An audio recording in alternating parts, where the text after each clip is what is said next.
Kenya, a country in Africa that many scientists call the cradle of humankind. But today, it shocks the world with the fastest runners on Earth, mass weddings of hundreds of couples, and Maasai men leaping nearly 3 feet high just to attract women. Here, the tradition of wife capture still exists, while at the same time, Kenya was ahead of the U.S. in inventing digital money, so much so that even in the slums, people buy vegetables with Bitcoin. Strangest of all, there's a village where men are banned from living for reasons most would find unacceptable. These are 15 shocking facts and taboos in Kenya, starting right now. Number 15. Kenya's politicians are famous for open polygamy. In the 21st century, when a single affair can destroy a political career in the U.S. or Europe and Kenya, open polygamy is treated like a badge of honor for power. In 2014, the Kenyan parliament passed a marriage law legalizing polygamy, allowing men to marry multiple wives without their first wife's consent. At first, the draft included a veto right for the first wife, but it was quickly deleted after heated debates. In reality, about 1.5 million people live in polygamous families. The shocking part isn't the number, it's how normalized and public it is, especially among politicians. MP Boni Kawal never hid it. He even held a press conference to showcase his collection of 4 wives and 17 children. Now picture an American senator standing on CNN saying, "This is my 4th wife, and this is my 17th child." Would his career last even one day? In Europe, an affair can end everything. In Kenya, it might actually win you more votes. Another example is veteran politician Cyrus Jirongo, who openly lives with 4 wives. Kenyan newspapers don't cover it like a scandal, but as everyday news. Even female MP Catherine Waruguru proudly declared, "I live in a polygamous marriage and I'm not ashamed." In many rural areas, the more wives and children a man has, the wealthier and more powerful he's considered. Families with 15-20 kids aren't unusual enough to form a rugby team with reserves. For politicians, this becomes proof of their status and strength. Number 14. Africa's largest slum is getting used to Bitcoin. In the West, people still argue about whether Bitcoin is really the money of the future or just a tech bubble. But in Kenya, especially in Kibera, Africa's largest slum, with 200,000 people packed into tough living conditions, Bitcoin has quietly become everyday money. Signs reading, "We accept Bitcoin here," hang above vegetable stalls and food stands. Trash collectors in Soweto West, a small section of Kibera, finish a day's work and get paid by scanning a QR code instead of carrying cash that could easily be stolen. For many small vendors, accepting Bitcoin isn't just about saving transaction fees. It's also like an investment. If the value rises, their earnings grow too. Thanks to the initiative, AfriBit Africa workers here only need a cheap phone to open a digital wallet in under 2 minutes. They can receive wages by scanning QR codes instead of holding on to risky cash. But it doesn't stop at Kibera. Kenya has long been called a cashless country thanks to M-Pesa, launched in 2007. In the U.S., people swipe cards or use Apple Pay. In Kenya, more than 90% of adults use M-Pesa. Every single day, it handles over 61 million transactions with a total value equal to nearly 50% of the nation's GDP. That means everything from taxi fares, groceries, and school tuition to utility bills can be paid with just a simple SMS. No smartphone, no internet required. Number 13.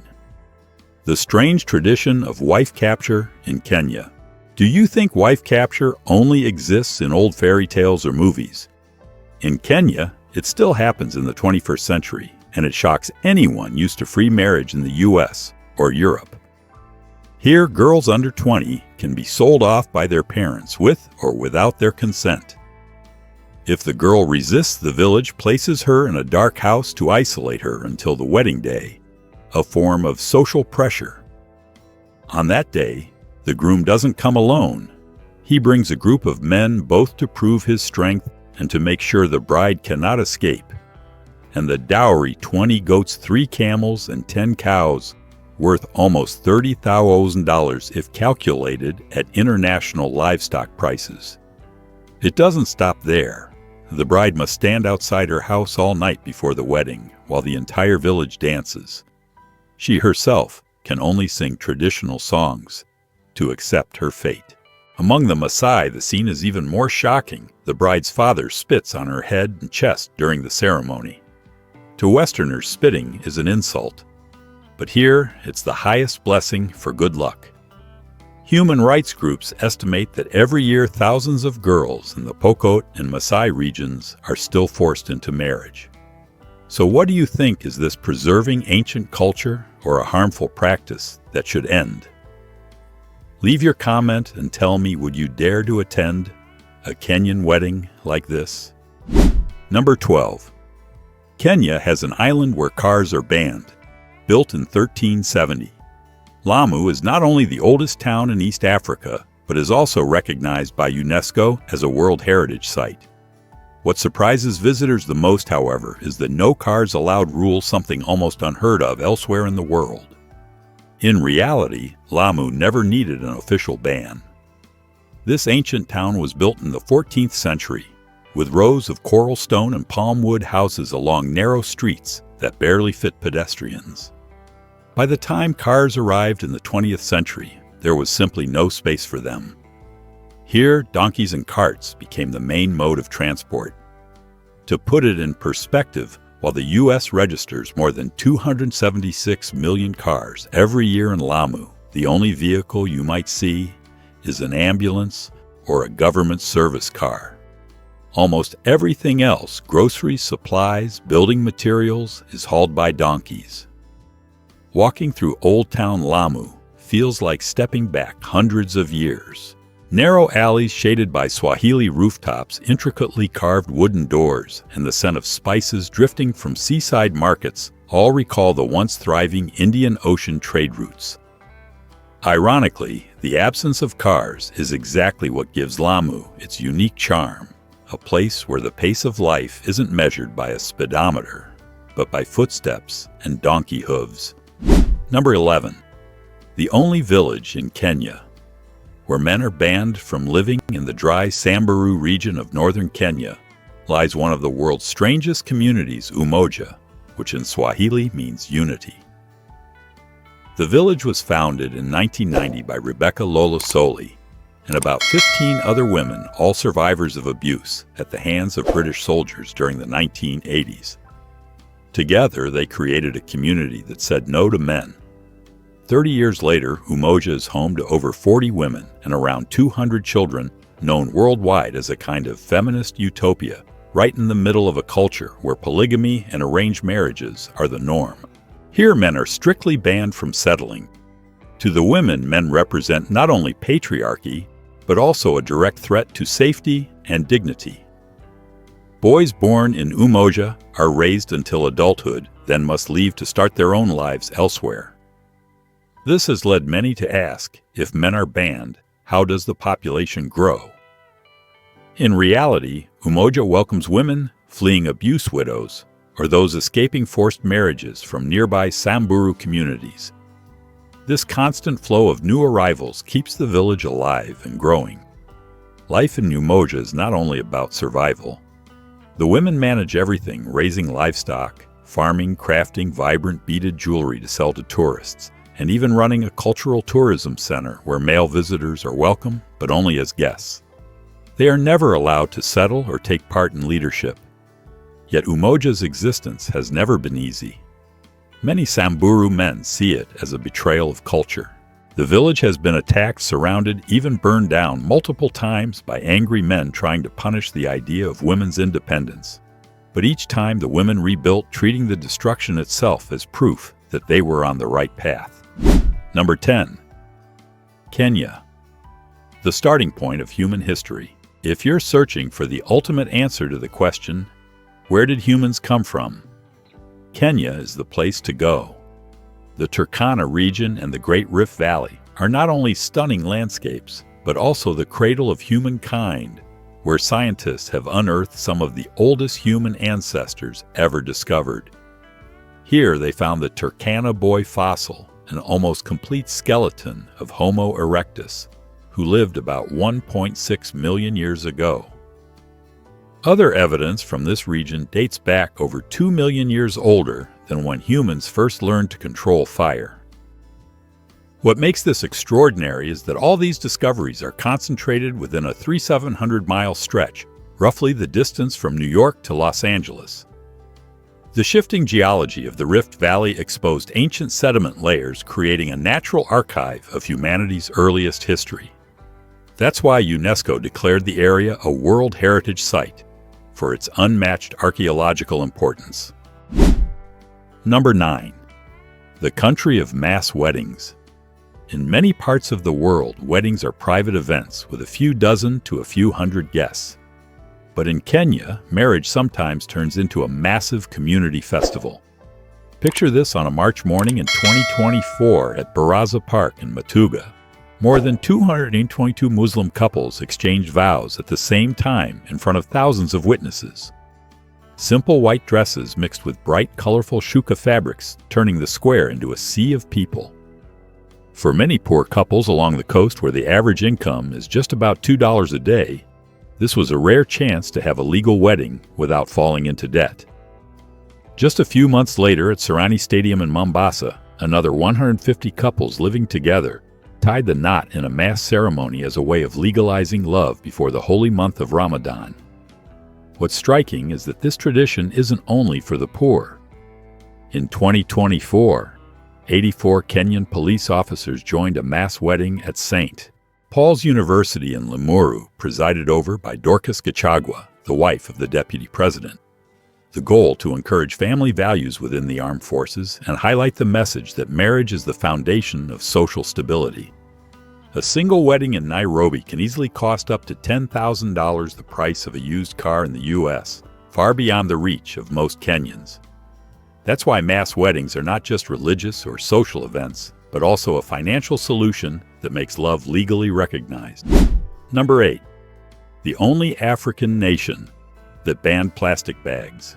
In August 2017, Kenya shocked the world by introducing the strictest plastic bag ban on the planet. The law is crystal clear. Anyone who manufactures, sells, or even uses plastic bags can face a fine of up to 4 million Kenyan shillings, nearly $40,000, or 4 years in prison. To put that in perspective, that's enough to pay 4 full years of college tuition in the U.S. At Nairobi's airport, police have forced travelers to throw away all plastic bags at customs, even if they were just carrying clothes from a store or a bag of candy. It's a ban that sounds both logical and chilling. Logical, because Kenya wanted to save the environment globally. Over 1 trillion single-use plastic bags are consumed each year, and they can take up to 500 years to decompose. But here's the irony: step outside Nairobi's modern neighborhoods, and you'll still find illegal plastic waste scattered across flea markets. Thin plastic bags smuggled in from neighboring countries still sneak into everyday life. The ban has drastically reduced plastic pollution, but it has also created a black market where plastic bags have become contraband, similar to smuggled cigarettes. Number 7. Public buses are moving nightclubs. If you think public buses are just dull, boxy rides in Nairobi, they're rolling art galleries and nightclubs on wheels. Kenyans call them matatus, and there are over 20,000 of them operating around Nairobi, serving millions of passengers every day. But instead of bland white buses, each matatu is a personalized masterpiece covered in graffiti portraits of American hip-hop stars, Marvel superheroes, or even religious murals. Inside, LED and neon lights flash constantly, TV screens on the ceiling play music videos, and bass-heavy speakers thump so hard you feel it in your chest. Many matatus are fitted with custom leather seats, free Wi-Fi phone charging ports, and yes, even DJs playing live. For young people in Nairobi, choosing which matatu to ride to school or work is like choosing which club looks cooler. The flashier the design, the more passengers it attracts. What's more, Matatu culture has become its own industry, with professional workshops dedicated to customizing buses. The cost of upgrading a single matatu can reach tens of thousands of dollars, an enormous sum compared to the average Kenyan income. But owners are willing to spend it knowing that a stylish bus will always bring in more riders. Number 6. The country that exports marathon runners. If Kenya has a gold mine, it's in its legs. For more than half a century, Kenyans, especially the Kalenjin community of the Rift Valley, have dominated the world of marathon running. A shocking statistic: out of the last 10 Olympic marathon champions, 7 or 8 have been Kenyan. And the name everyone knows is Eliud Kipchoge, the marathon king who set the world record of 2:01:09 at the 2022 Berlin Marathon and became the first human in history to break the 2-hour barrier in a marathon distance under special conditions in Vienna in 2019. The small town of Eton, perched on Kenya's western highlands, is often called the running capital of the world. Every year, thousands of professional runners from the US, the UK, Japan, and beyond flock here to train. At 7,900 feet above sea level, the thin air forces the body to absorb oxygen more efficiently. It's the perfect natural gym, giving Kenyan runners a physiological edge over competitors from lower altitudes. Kenya doesn't just produce champions, it practically exports marathon DNA to the rest of the world. At major races like the Boston, London, and New York marathons, Kenyans dominate the podium year after year, leaving behind thousands of runners from much wealthier nations. Number 5. Trains that cross through wildlife. Imagine riding a high-speed train from Nairobi to Mombasa, gazing out at endless savannas, when suddenly the train screeches to a halt. Not because of a technical problem, but because a herd of elephants is casually crossing the tracks. In Kenya, this isn't unusual.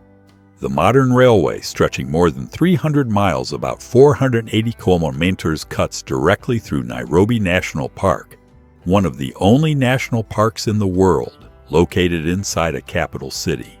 Passengers often spot giraffes, zebras, and even lions wandering near the tracks, turning a simple ride from the capital to the coast into a free safari.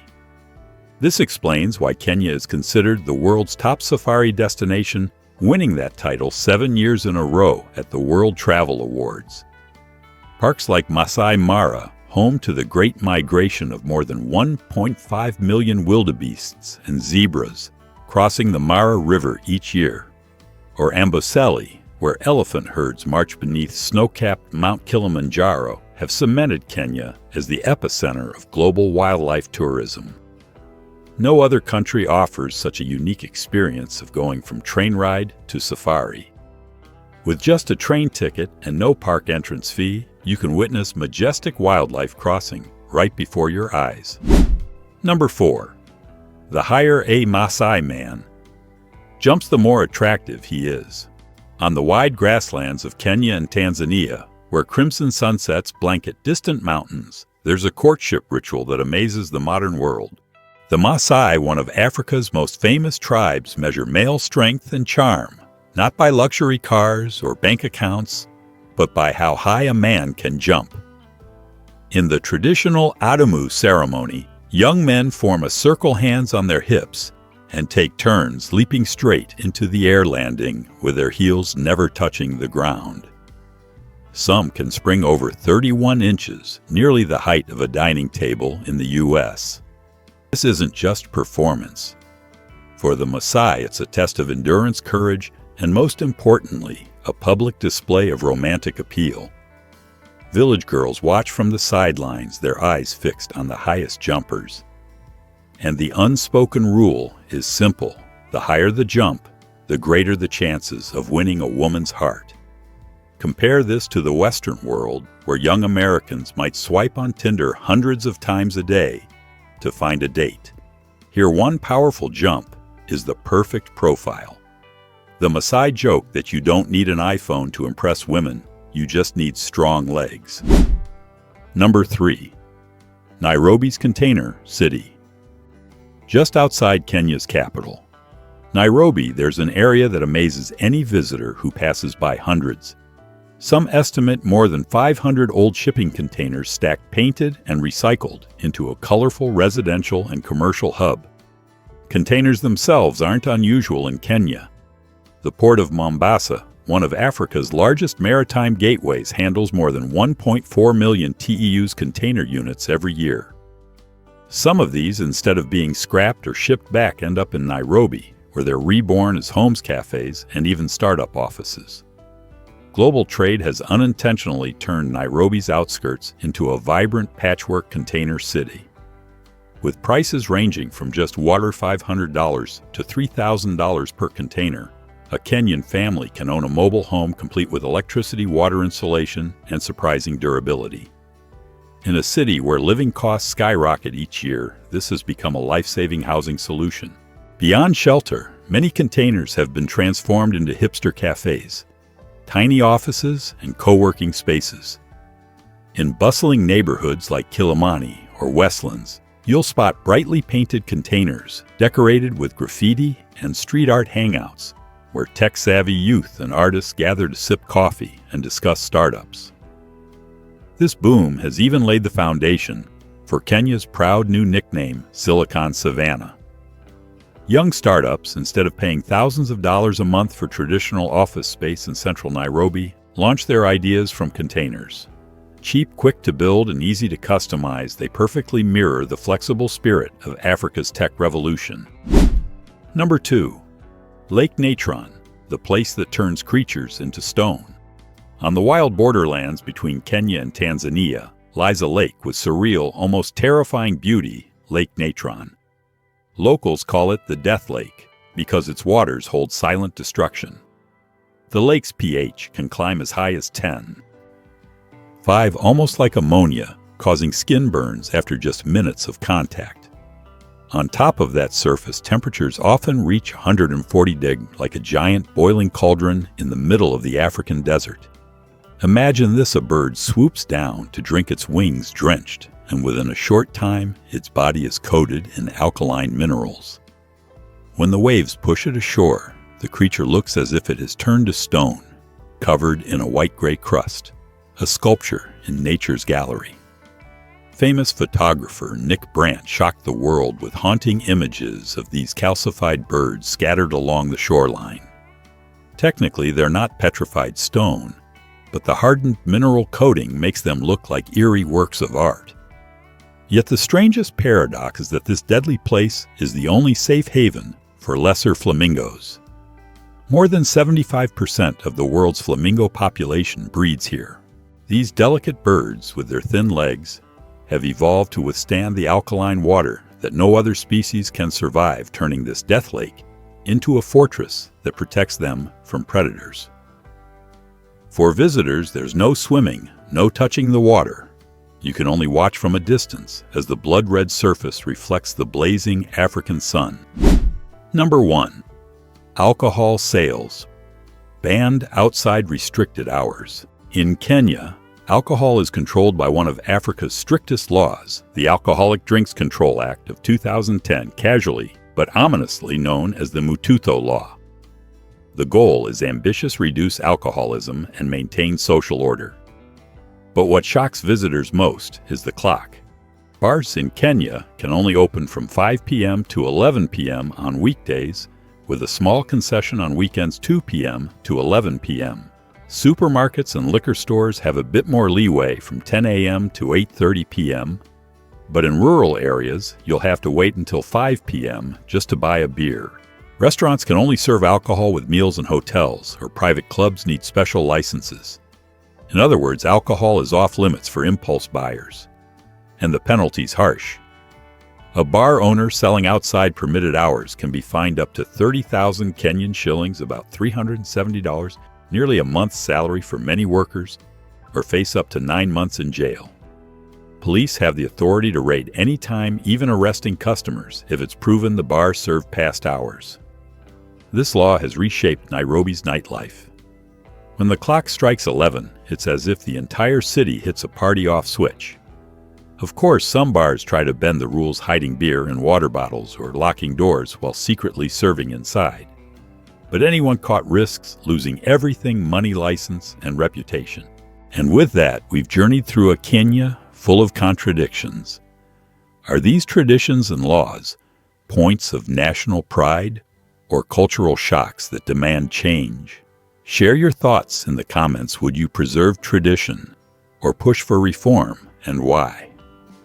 If you enjoy this kind of bold, debate-sparking exploration, don't forget to subscribe and hit the bell so you won't miss future episodes. Kenya is just the beginning. Africa holds countless more secrets waiting to be unlocked.